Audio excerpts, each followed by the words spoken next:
Send a notice out to everyone that I am live streaming.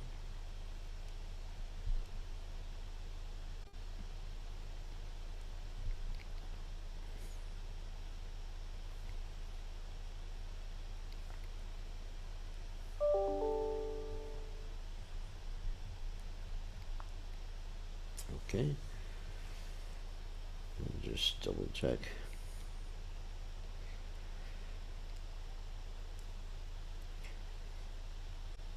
Okay, we're on the air. So we are anyway. Got it. Okay. So we today is a very big day in the Vaishnav calendar. So what we're going to do during this first hour, and the reason I'm mentioning first hour is because during the normal time of class, I'm going to be speaking about Prabhupada's arrival in the United States, Jiva Goswami's appearance, and Vamanadev's appearance. 3 things which occurred today. And then also the devotees are celebrating Bhakti Chu Maharaj's appearance day. But for that will come in about an hour from now from our temple room, where I'm not going to broadcast the whole thing, but at least my portion of that will be broadcast because it's Bhakti Chu Maharaj's appearance day, and that will occur in an hour from now. But during this first hour, and after an hour, we're going to sign off and then back on again just for a few minutes in the temple so you can see my offering and see what the preparations we've made for Bhakti Chu Maharaj's appearance day. So, a lot of things happening. A lot of things happening. Let me set this up. And of course, first, we should chant like we normally do. Let me set up the chat window. Chat window.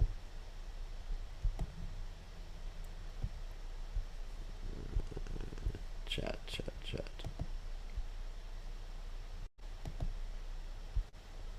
All right. Okay, got it. Okay, so first we're going to chant like we normally do before class, and because it's the appearance day of Srila Jiva Goswami, and I guess Srila Bhakti Chu Maharaj, of course Srila Prabhupada's arrival in the United States, and Lord Vamanadev's appearance day. Anyway, we'll chant Oe Vaishnava Thakur before the class, if that's all right with everybody, and then we will speak about those 3 subject matters which I just mentioned.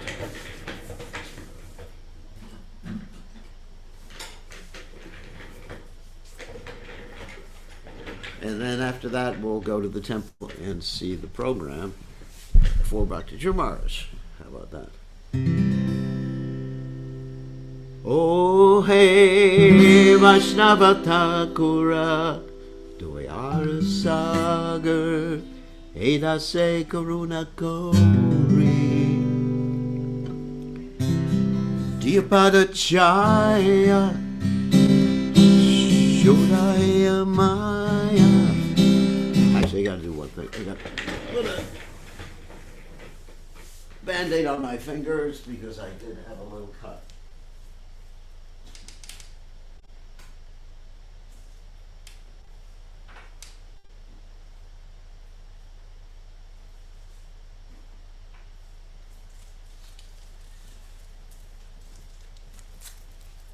And I can't play the guitar unless I have this Band-Aid, which you call a plaster in the South Pacific.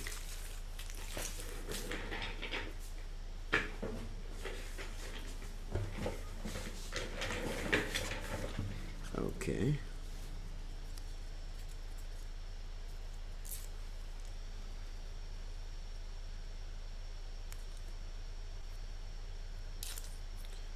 Start again.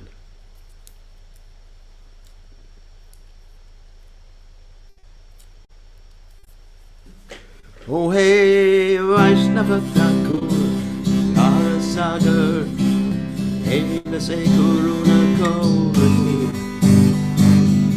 Diyapada Jaya, Yodaya Maya, Tumara Charana Dari Jaya Vega Tami Jaya Dosha Shodi Jaya Guna Dehoda Se Jaya Sat Sangha Ewe Amare Mukshichi Sangera Se Ekaki Amara Nai Boy Bolu Ulinam Sankirtana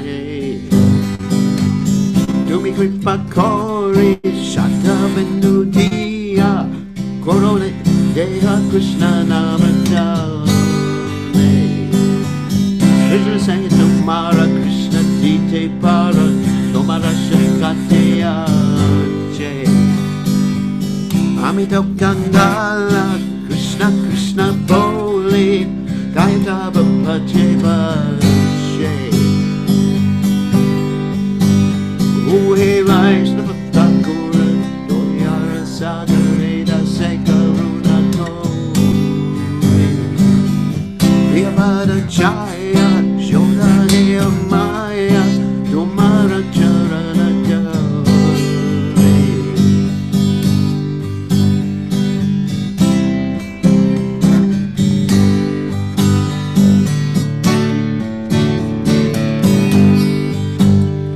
Jaya Prabhupada Prabhupada Jaya Prabhupada Prabhupada Prabhupada Prabhupada Jaya Prabhupada Jaya Prabhupada Hribo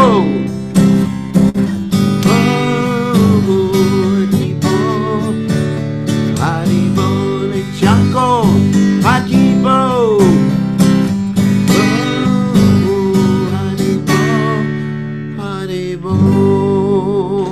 Jai Om Vishnupad Paramahansa Paramacharya All Stuteta Satyashi Shivad His Divine Grace Abhaya Charananda Bhaktivedanta Goswami Srila Prabhupada Ki Jai ISKCON Founder Jarya Srila Prabhupada Ki Jai Anantakoti Vaishnava Ki Jai Namacharya Shilarita Thakur Ki Jai Friend Say Kahos Sri Krishna Chaitanya Prabhu Nityananda Shidwaita Gadadha Shiva Siddhi Gaur Bhakta Vrinda Ki Jai Shri Shri Radha Krishna Gopinath Sayam Kunda Radhakunda Giri Govardhan Ki Jai Vrindavan Ki Jai Mathuram Ki Jai Jagannath Swami Ki Jai Yamunamai Ki Jai Srimati Tulasi Devi Ki Jai Samaveda Bhakta Vrinda Ki Jai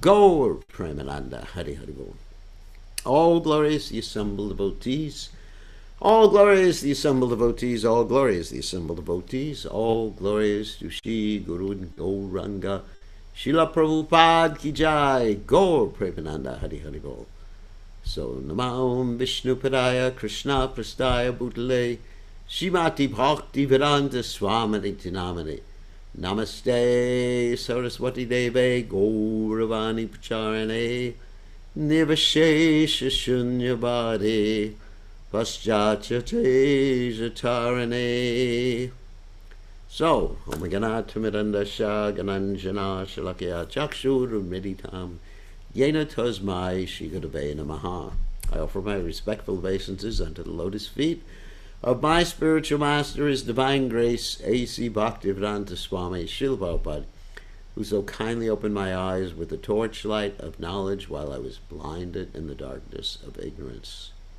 Srila Prabhupada Ki Jai.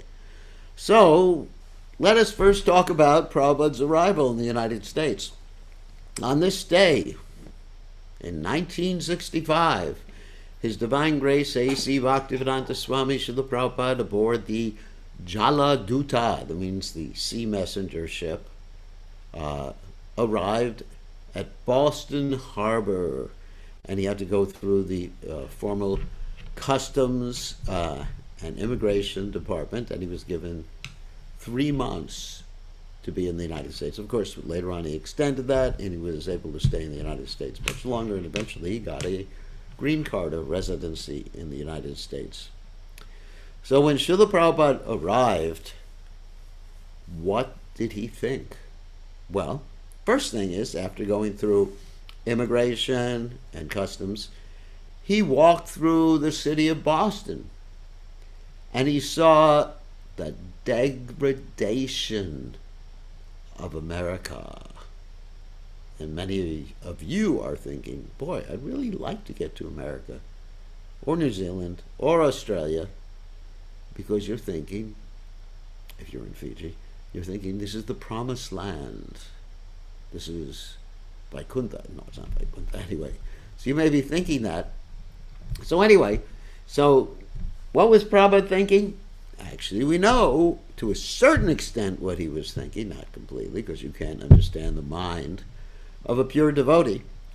But we understand to a certain extent because he wrote this beautiful poem the day after walking through Boston and seeing the degradation of the city, the slaughterhouses, the cinemas, the hotel. I mean, God knows what else Prabhupada saw, but it's a city, a normal city, like any city in the world, and even now, even cities like cities in India. They're all the same, basically.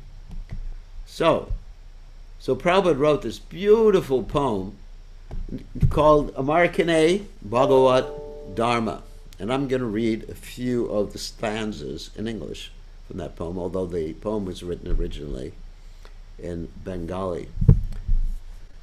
So this shows Prabhupada's deep humility, deep dependence on Krishna, and his high-class nature, being aware of the degraded situation which he was facing, and how impossible was his task, except, as Prabhupada would say, impossible is a word in a fool's dictionary, because when one has the order of the spiritual master, anything is possible. A blind man, as described in the book Chaitanya Charitamrita, a blind man can see, a layman can walk, a dog can swim in ocean. So Prabhupada understood that, and he understood it was up to Krishna, his absolute dependence on Krishna. So let's hear this. My dear Lord Krishna, he starts, you are so kind upon this useless soul, but I do not know why you have brought me here. Now you can do whatever you want with me, whatever you like with me. But I guess you have some business here. Otherwise, why would you bring me to this terrible place? Most of the population here is covered by the material modes of ignorance and passion. Absorbed in material life, they think themselves very happy and satisfied, and therefore they have no taste for the transcendental message of Vasudeva. I do not know how they will be able to understand it. In other words, Prabhupada was contrasting his, understanding of Krishna consciousness with the degradation, the lowest class of people that you do find who are eating meat, taking intoxication, gambling, and having illicit sex. But I know your causeless mercy can make everything possible for you, because you are the most expert mystic. How will they understand the mellows of devotional service? In other words, rasa. How could possibly understand that? Because they're only eating meat. Lord, I am simply praying for your mercy so that I will be able to convince them about your message. All living entities have come under control of the illusory energy by your will, and therefore, if you like, by your will, they can also be released from the clutches of illusion. I wish that you may deliver them. And here's his compassion. Therefore, if you so desire their deliverance, then only will they be able to understand your message. The words of Srimad Bhagavatam are your incarnation, and if a sober person repeatedly receives it with submissive oral reception, then he will be able to understand your message. And here Prabhupada quotes from the Srimad Bhagavatam, and I'm not going to read all these quotes. First canto, second chapter, text 17 to 21, about how if one hears submissively, one has the right to devotional attitude. The desire for material enjoyment will be cleansed from the heart of a devotee. And continuing, he will become liberated from the influence of the modes of ignorance and passion, and thus all inauspicious things accumulated in the core of the heart will disappear. How will I make them understand this message of Krishna consciousness? I am very unfortunate, unqualified, and the most fallen. Therefore, I am seeking your benediction so that I may convince them, for I am powerless to do so on my own. Somehow or other, O Lord, you have brought me here to speak about you. Now, my Lord, it is up to you to make me a success or failure as you like. O spiritual master of all the worlds, I can simply repeat your message, so if you like, you could make my power of speaking suitable for their understanding. Only by your causeless mercy will my words become pure. I am sure that when this transcendental message penetrates their hearts, they will certainly feel gladdened and thus become liberated from all unhappy conditions of life. Wow. So here's Prabhupada's great faith in the transcendental sound vibration. O Lord, I am just like a puppet in your hands. So if you have brought me here to dance, then make me dance. Make me dance, O Lord. O Lord, make me dance as you like. Wow. Wow. That is Atmanivedanam. And then final verses. I have no devotion, nor do I have any knowledge, but I have strong faith in the holy name of Krishna. I have been designated as Bhaktivedanta, and now, if you like, you can fulfill the real purport of Bhaktivedanta. Of course, Bhaktivedanta means devotion, absolute devotion, and knowledge. And Prabhupada signed this. He said, the most insignificant, unfortunate, a beggar, A.C. Bhaktivedanta Swami, on board the ship Jaladuta Commonwealth Pier, Boston, Massachusetts, USA, dated the 18th of September 1965. So that was the day after Prabhupada arrived, after Prabhupada had gotten his impressions of America. Wow. Very, very powerful. So today is the day that Prabhupada arrived, and that's the day that the Krishna conscious movement started in the Western world. So it's a very, very special day. And of course, on this day, Bhakti Chumar's decided to celebrate his appearance on this day, even though he didn't actually appear on this day, but he decided to actually have his appearance day on this particular day. Okay, very significant. So now we'll get on with the other celebrations of today. That is Jiva Goswami's appearance and also Lord Vamana's appearance. Okay. I guess we'll talk about Lord Vamanadev first. So Lord Vamanadev is the dwarf incarnation of the Supreme Personality of Godhead. And anyway, we know Advaita Chuta Nadir Anantarupa Madhyam Purana Purasham Naviyovanam Cha. That there's one God, and he appears in a variety of ways. Give me a second, I want to get some water to drink.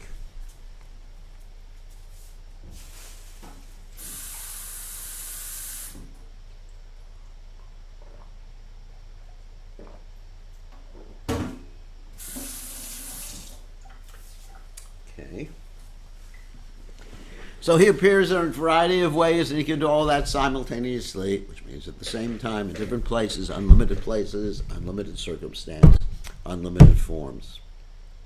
Advaita Chuta Nadi Udanantarupa Madhyam Purana Purasham Navayovanam Cha. Okay. So here's Lord Vamanadev. So let's start talking about Prahlad Maharaj. Prahlad Maharaj had a son. His son was named Virochana. Virochana had a son, and his son was Bali Maharaj. And so Prahlad, get back to Prahlad, was blessed that none of his descendants would ever be killed by Vishnu or any of his incarnations. So Bali Maharaj was killed because he was the head of, because Prahlad Maharaj, Virochana, and Bali, they were actually the demon family. They were in charge of the demons, but they were Krishna conscious at the same time. And Bali Maharaj was in charge of the demons at that particular time. And his guru's name was Shukracharya. Shukracharya means the Acharya, the seminal Acharya, in other words, just bodily Acharya. Nothing's too spiritual about that. So Bali was killed in battle with the demigods, but Shukracharya revived his life and performed a sacrifice, which was called yajna. And during that sacrifice, Bali Maharaj was empowered with special horses, a bow, and armor, and he attacked the demigods, empowered by his guru, because he had faith in his guru. Indra at that time did not have so much faith in his guru, Brahaspati. So Bali attacked the demigods, and Brahaspati said, let's get out of here, because these demons are more powerful. So Bali Maharaj took over heaven and was performing 100 horse sacrifices. Indra's mother at the same time, because you know how mothers are, they care for their children, was very bereaved. She thought, my son was kicked out of heaven, was kicked out of his home. So naturally, where does she go to? She goes to her husband. Said, you got to do something about this, Kashyapa. And Kashyapa said, I will do something about this. You have to perform this Payovrata, devotional service, and you will get a son who can get the heavenly kingdom back for your other son, Indra. So she performed this Payovrata, which means basically a vow, just living on milk and other things like that. And so then eventually Lord Vishnu appeared with 4 arms to her. This is before she gave birth to Vamanadev, and said, worship your husband, because within your husband, Kashyapa, is me, Lord Vamanadev. So plenary portion, that means non-different from Krishna, Advaita, was transferred from Kashyapa to Aditi's womb. Lord Brahma, prayed to the Lord in the womb. It's interesting. You actually find Advaitacharya also praying to Lord Chaitanya when Lord Chaitanya was within Shachi Mata's womb. Anyway, and the Lord took birth. First he had 4 arms, and he was born on the Shravana Dwadasi, which is called the Vijay, or victorious Dwadasi, which is today. Then he changed into the dwarf form, very small, perfectly formed. And he was given the sacred thread by Brahaspati, and all the demigods offered different things to him, and he turned on his Brahman effulgence. And immediately, pretty much immediately after he was born, because in the heavenly planets, whether you're Lord Vishnu or whether you're just an ordinary demigod, no baby is allowed. No diapers, no babies allowed. So anyway, so he turned on his Brahman effulgence, and then he went to the sacrifice performed by Bali Maharaj, because Bali Maharaj, as I mentioned before, was performing the sacrifice, like 100 Ashrameda sacrifices to secure his position. Even though he was in the heavenly planets, he wanted to secure it. So Bali Maharaj, being very Brahminical, even though he was in a, say, demon family, he wasn't a demon. That was just his family. A lot of his family were really good devotees, like Prahlad Maharaj, Varochana, his father, etc. So Bali washed Vamanadev's feet. He stopped the sacrifice, because that's the etiquette. Even if you're doing the sacrifice, if a Brahmin, a great saint, arrives, wash their feet, receive them, ask him, what do you want? So he asked him. He asked Vamanadev, what do you want? Do you want land? Do you want a wife? Anyway, no comment. Do you want money? And Lord Vamana at that time didn't reply. He just said, you have great ancestors, like Hiranyakashipu, Hiranyaksha, and Prahlad, of course. Hiranyakashipu, Hiranyaksha are not really ancestors you want to talk about, but, they became purified. So, and then Lord Vamana said, actually, all I want is 3 steps, or 3 paces of land. Bali Maharaj replied to him, this is not so intelligent. You can have anything in the universe. I am in charge of everything.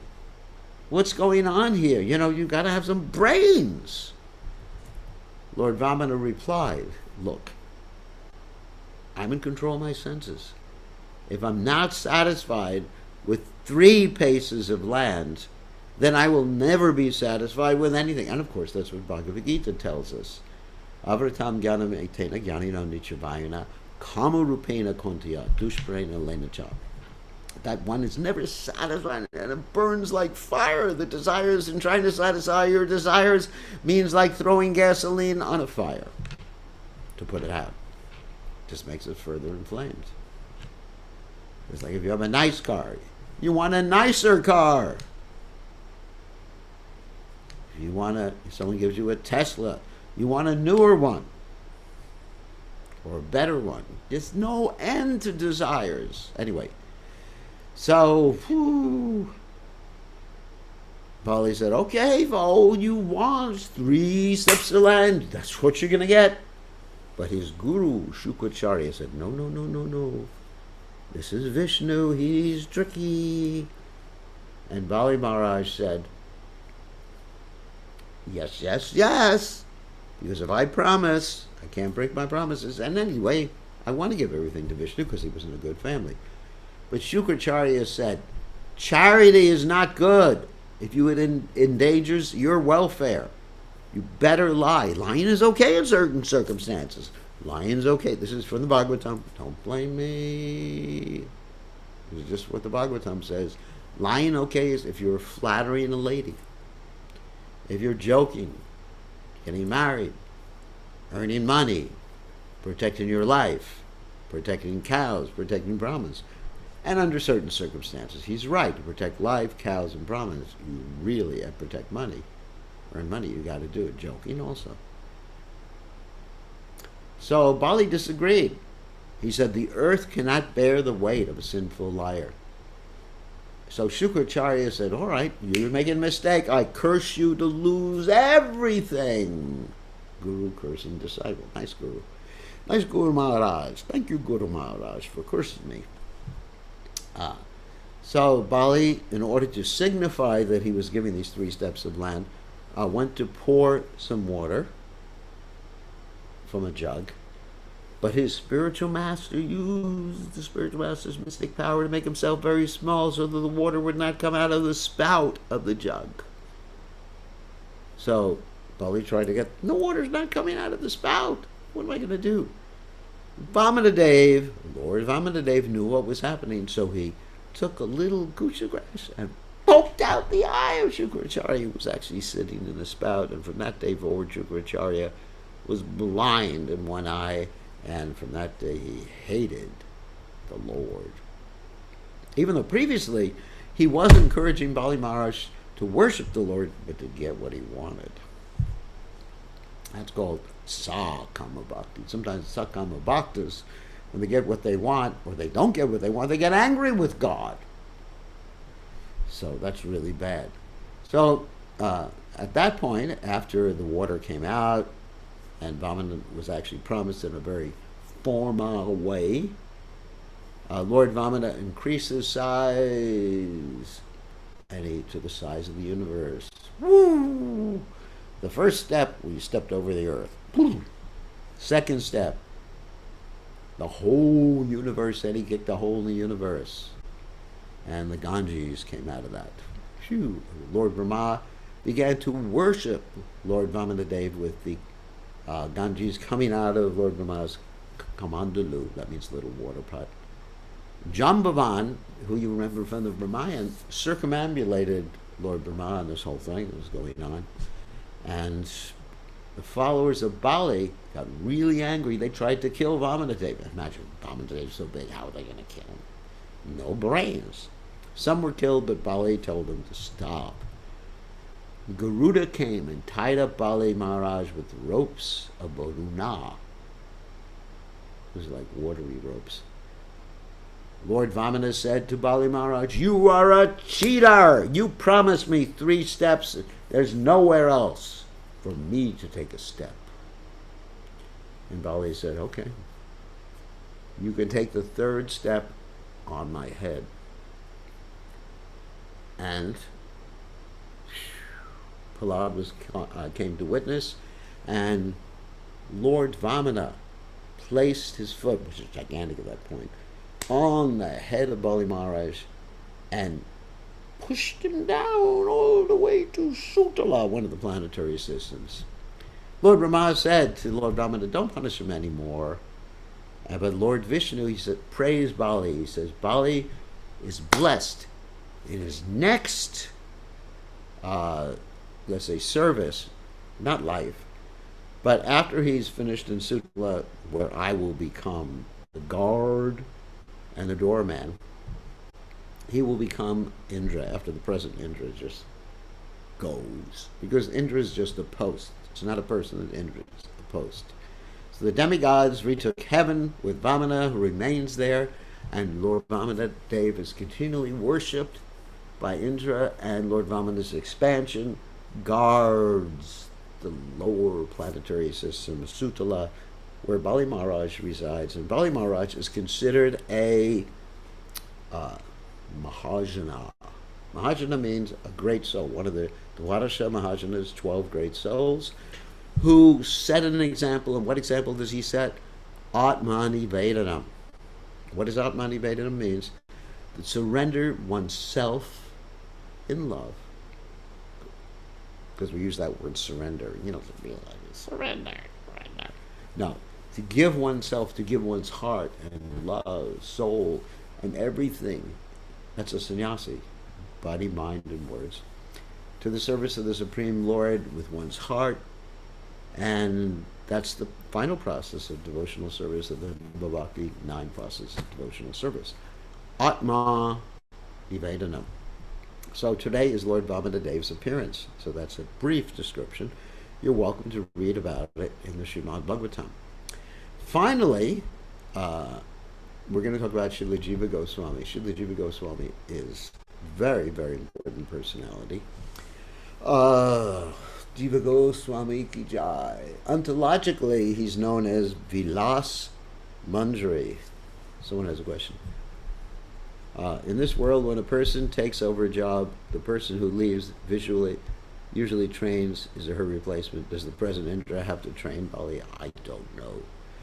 I think you'll have to see when you become Indra, Gopal. Why is he going to become Indra? Because Krishna says in the Gita, when one who doesn't perfect his Krishna consciousness after some advancement, he has to go to the heavenly planets. So you'll have to find that out when you go there. So, anyway, on that happy note, let's talk about Jiva Goswami, who was Vilas Manjari. Manjari means like a small pre-pubescent girl who assists Radha and Krishna in their pastimes. So, he was the brother of, he was the son of the brother of Rupa and Sanatan Goswamis. And his father's name was Anupama. And he was the only son of the family between his uncles and his father. So he was born with a golden complexion. Like Prabhupada had a golden complexion too. I remember the first time, or first day I saw Prabhupada, it was in his room at night, and he was sitting in a gamsha on his bed, and he was completely golden. Glowing gold. So anyway, what happened is that he had a darshan with Lord Chaitanya Mahaprabhu when he was a baby. When Lord Chaitanya Mahaprabhu visited Ramakeli, which is where Rupa and Sanatan, who at that time were called Dabar, Kas, and Shakara Malik, and they got initiation from Lord Chaitanya Mahaprabhu, and so did his father, Rupa Sanatan Anupa. Sorry. And so Lord Chaitanya actually not only played with him, but he allowed Srila Jiva Goswami to suck his toe. Can you imagine that? Your God, I'm not your God, don't imagine that, but imagine you're allowed to suck the toe of God. Wow. Talk about empowerment. I would do that any day. Of course, that's Muchi for someone like me with a material body. So his father and his uncles, Rupa and Sanatan, left. to serve Lord Chaitanya Mahaprabhu. And actually, uh, his father, of course, passed away when he was on his way to Jagannath Puri to see Lord Chaitanya Mahaprabhu. But in any case, he was left alone with his mother. And when he was very small, left alone with his mother after his experience with Lord Chaitanya Mahaprabhu, he would worship Radha and Krishna deities, and he would have dreams of dancing with Gaurnitai, but feeling great separation from his father and uncles. Can you imagine? Poor little boy.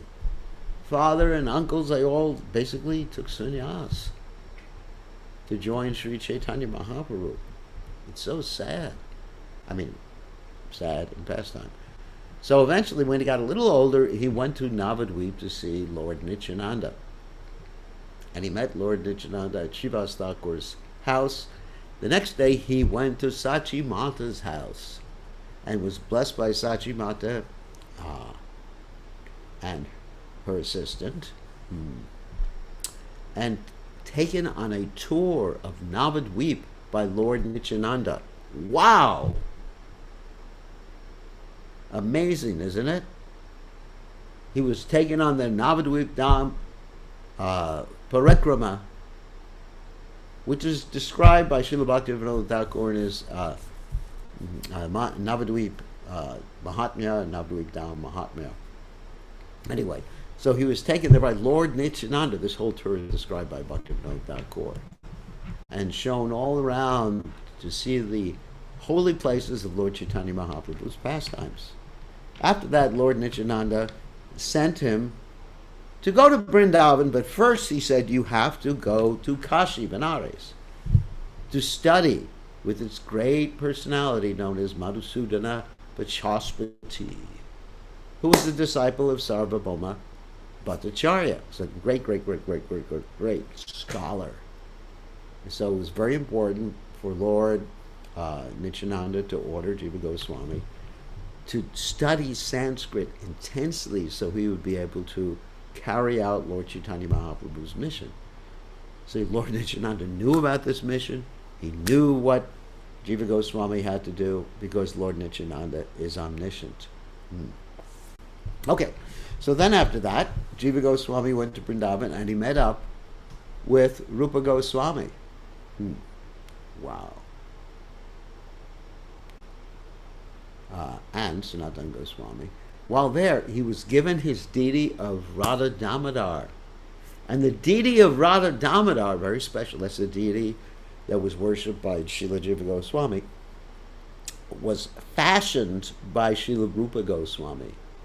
Rupa Goswami became like his guru at that point. And he performed very menial service. And this was actually the point when one accepts initiation, one should submit pani, srotrium, brahmanishtam, hear nicely, and consider yourself a servant and do very menial service for the guru. He also proofread Rupa Goswami's literature and served Rupa and Sanatan and fan Rupa and Sanatan. And he accepted Rupa Goswami as his guru, as I mentioned before. One time something happened. There's different versions of the story. Some of them mention it was Rupa Narayan, and others mention other personalities, but I'm not going to get it. The story that I understand was that Rupa Narayan was a Digvijay Pandit. That means a Pandit who goes around challenging everybody to a debate because he thinks by debating people, flapping his mouth, he's going to make money, achieve prestige, and his whole life will be successful. I mean, this happens sometimes. So this Rupa Narayan went to Vrindavan, and he heard about Rupa and Sanatan, and he challenged them to a debate. And Rupa and Sanatan were thinking, why are we going to waste time with this guy? We got better things to do in our lives. So Rupa and Sanatan wrote a certificate that said this Rupa Narayana won. Okay, oh my God. And so this Rupa Narayan went with the certificate and showed it to everybody, showed it to Jiva Goswami, and Jiva Goswami became so incensed, that means angry, that he said to Rupa Narayan, let's have a debate. In 7 days, Jiva Goswami defeated Rupa Narayan. And after those 7 days, Rupa Narayan had a call of nature, which happens when you get defeated, and he left Vrindavan. And then Jiva Goswami went to Rupa Goswami, his guru, and said, I've defeated this guy who tried to defame you. And Rupa Goswami said, you've taken sannyas too early in life. You don't belong in Vrindavan. Go back. And so he left Vrindavan and went to Mathura. It's described, some stories say he was living in the hollow of a tree. And after some time, there's different versions of the story. Some people say he was living on the banks of the river crying, and other people say it wasn't Rupa Narayan, it was someone else. But this is the story how the Prabhupada told. So anyway, so what, after a year, Sanatana Goswami said, where is Jiva Goswami? And Rupa Goswami described what had happened, and Sanatana Goswami said, you are not following the orders of our master. And because Sanatana was like the Siksha Guru of Rupa. And Rupa Goswami said, what am I not following? And Sanatana said basically, figure it out. And then they came to the quality of Jivadoy, which means being merciful to all living entities. But there's another way of understanding it, which means merciful to Jiva Goswami. So Rupa Goswami understood it and brought Jiva Goswami back. Jiva Goswami also taught what's called Swakiya Ras rather than Parikiya Ras. Parikiya Ras means where Krishna is not married to the gopis and it's girlfriend and boyfriend. And Swakiya means Krishna's married. So in one sense, Krishna is married to the gopis because Krishna got married when he took the part of the cows and the calves and the cowherd boys during the 1 year that Lord Brahma stole the calves and cowherd boys. So actually that was the year of the marriages, and Krishna actually got married to them, so they were all his wives. But the reason Jiva Goswami stressed Swakiya is because his disciples were not advanced to accept Parikiya. They thought it was a bad example. In one sense, it's a bad example, but we don't take it as an example for us. Krishna is God. He could do anything. Whatever he does is automatically dharmic, religious. Jiva Goswami later on gave the Emperor Akbar, who was trying to bring everybody together. He definitely was a Muslim, but he actually was very open to all the different religions. And he gave Akbar a vision in this place called Nidhiman. It means a sleeping forest for Radha and Krishna. And Akbar helped him construct some temples.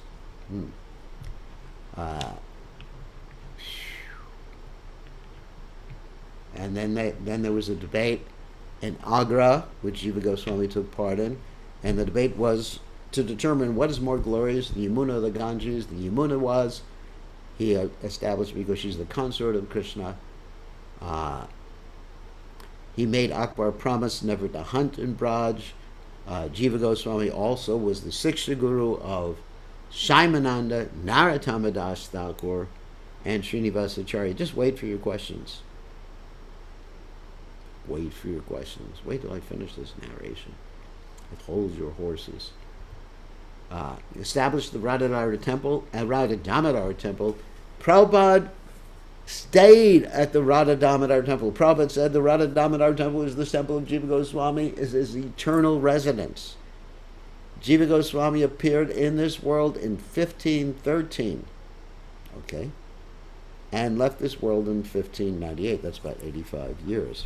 So as far as his works are concerned, the most famous, of course, is what's called the Bhagavad Sandarbha, also known as the Shat Sandarbha.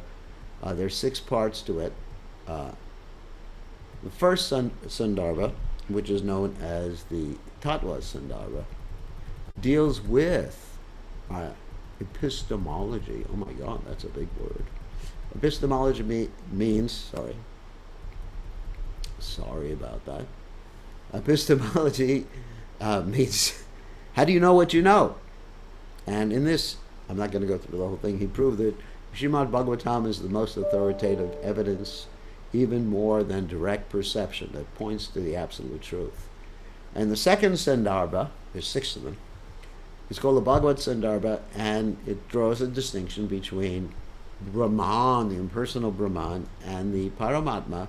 It also describes the spiritual world, and in the spiritual world there's goodness, which has no contamination, called Vishuddha Sattva.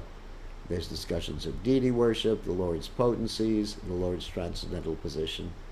The third one is called the Paramatma Sandarbha, and it describes Paramatma, the super soul, and the difference between the Lord and living entities, the Lord and his various incarnations, the Lord and his various energies, how the energies of the Lord becomes transformed, but the Lord doesn't become transformed, and how the Leela avatar incarnations of the Lord respond to the desires of the devotees. And also he was the one who wrote extensively about the 6 opulences of the Lord, which were originally written by Parashara Muni, which was strength, beauty, wealth, fame, knowledge, and renunciation. And then the 4th book of the Sandarbha is called the Krishna Sandarbha, and there he proves that Krishna is the Supreme Personality of Godhead.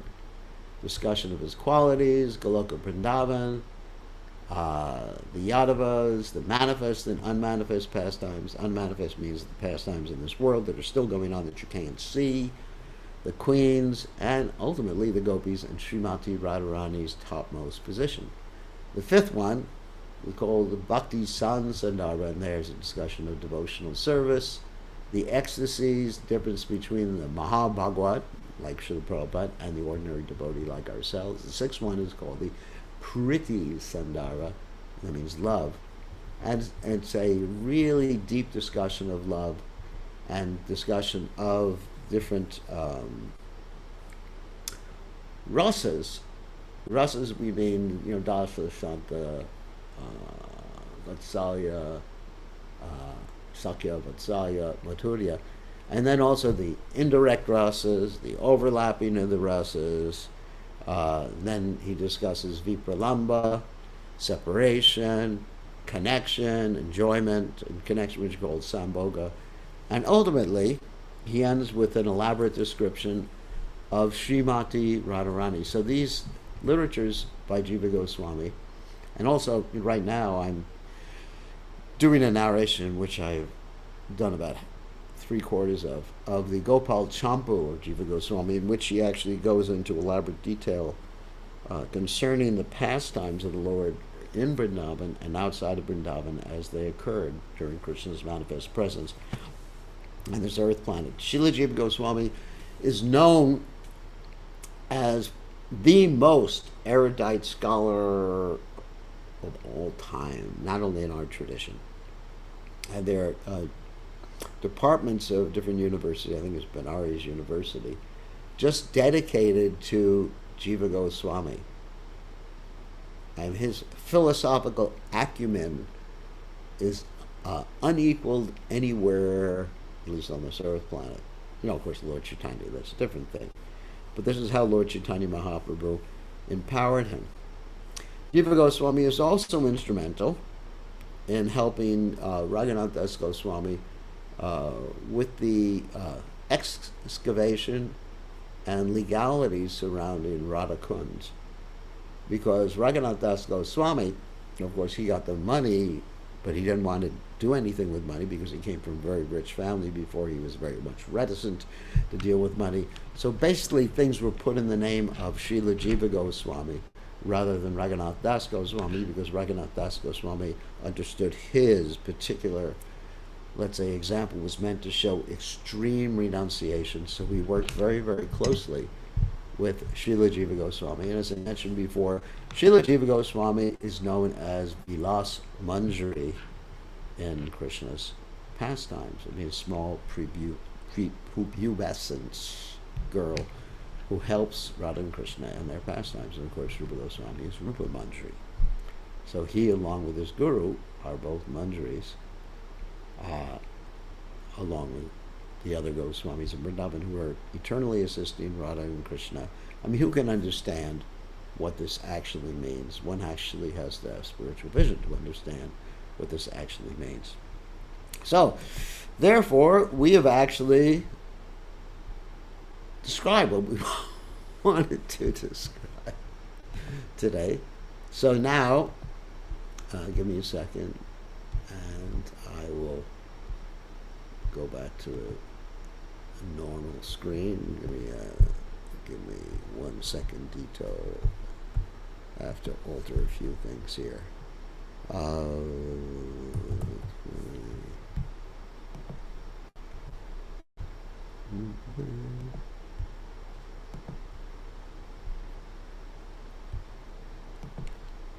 Okay, here we are.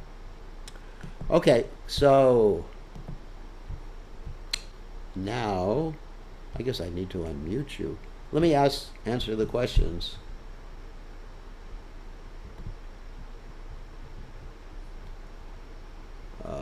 Hare Krishna was a good question.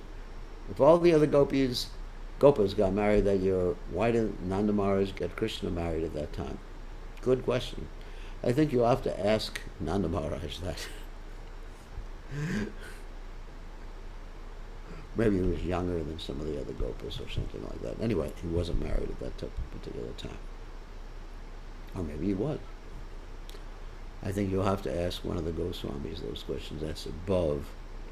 That's really above my pay scale. So, let us, hold on a second. Let me unmute you all, or allow you to unmute yourselves so you can ask some questions, or you can type in a question. And as I mentioned before, when we end this class a few minutes later, we're going to the temple to celebrate the appearance day of Bhakti True Maharaj, so I'll be speaking for a few minutes then. I won't be broadcasting the whole celebration for Bhakti True Maharaj because I'll just be speaking a little bit and broadcasting part of the celebration. So, who has a question about Jiva Goswami, Lord Vamanadev, or Srila Prabhupada's arrival in America? Here's a good question. How could Shukracharya be a Brahmin if he had enmity toward Krishna? That's a good question. Well, let's understand the word Brahmin from different perspectives. One is the word Brahmin. Oops, let me just mute you. So, from one perspective, Brahmin means someone who was born in a Brahmin family or in a Brahmin family. That's from one perspective, which is not the real meaning of Brahmin.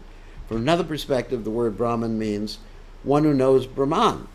So one who knows Brahman from the perspective of Brahmeti, Paramatmeti, Bhagavaniti, Shabdute, either the Brahman effulgence or the Paramatma or Bhagavan, can be known as a Brahmin.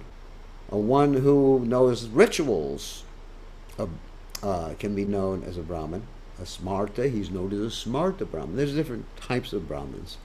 And a very learned person can also be known as a Brahmin. That's called a Vipra. So there's Smartas, there's Vipras. There's all sorts of Brahmins. And a Brahmin can be a demon also. It's a good question. And actually, Prabhupada, the Bhagavatam says that in Kali Yuga, many demons will be born in Brahmin families. So they may be, in one sense, Brahmanas, but they're not in an actual sense on the highest level of Brahman. It's a good question, Gopisha. Thank you. Okay. Righty. Oh, here's a question. Hare Krishna. What is Vamanadev's purpose? Vamanadev's purpose, 2 points. Aparichanaya sarunam vinashaya chadushkritam. Actually, 3 points, sorry. One is to protect religious principles, establish reestablish religious principles, protect the devotees, like that, and annihilate the miscreants, or at least defeat the miscreants. That's one purpose. That's just one purpose, sorry, because I'm getting to 3. Another purpose was to enjoy Ras. because he was very much enjoying cheating uh, the demons. You know, sometimes we enjoy like being tricky and cheating someone, right? I mean, I'm not a cheater, but I enjoy being tricky sometimes. It's really a lot of fun. Yeah, it's a lot of fun to be tricky. Who would not want to be tricky? Isn't it? It's fun, fun, fun, fun. Anyway, and the other purpose, what was the other purpose I was thinking of? Oh, yeah. To actually attract us. This is actually one of the most important purposes, perhaps the most important purpose, to attract us, by his pastimes, his wonderful pastimes, because everyone was attracted to Lord Vamanadev, and we're attracted to. Hearing about the Lord gives us something to think about so that we don't become attracted to the varieties of this material world. So in other words, three things, like the Bhagavad Gita, Parichanaya, Sadhanam, Vinishaya, Chadushkritam. Second thing is to enjoy ras with his devotees and even with the demons like Shukracharya. And the third thing is to really do something cool that we can read about and be attracted and therefore lose our attraction to things of this material world. Good question.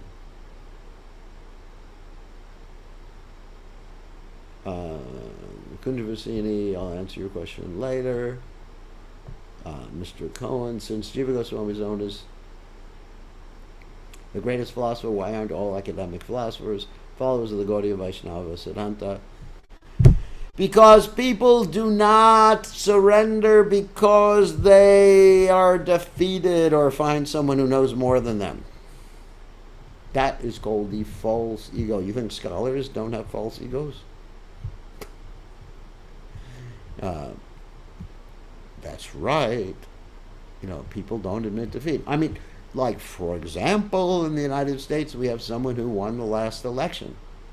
And there's someone else who will not admit defeat because he has a big false ego. And I won't mention his name. This is life in the material world. So scholars have false egos. It's not because someone's a scholar that they're somehow other pure, so they're so intelligent. No, sometimes people who are the most intelligent are the most demoniac or the most puffed up people you can imagine. Janmaishvarya Shutasya Shivir Edamana Adapuman. It's described by Queen Kunti. People are bewildered by if they have good birth, if they have money, if they are beautiful, or if they're handsome, and also if they're intelligent. It bewilders one. So word jugglery, by word jugglery, you can juggle words. That's why it says Tarko Pratishta Shutina Vivina in the Mahabharata. You can understand the absolute truth by logic and reasoning. Only by Mahajaniyena Gata Sampanta. So on that happy note, we have to end because I have to go to the temple for the program, and I will be trying to broadcast part of the program as soon as I get to the temple, which takes me about 5 minutes from here. Okay, thank you very much. All glories to his divine grace. Srila Prabhupada, Srila Prabhupada. Jai, we'll see everybody tomorrow. Tomorrow is Bhaktivinoda Thakur's appearance day, and we're going to be speaking about Bhaktivinoda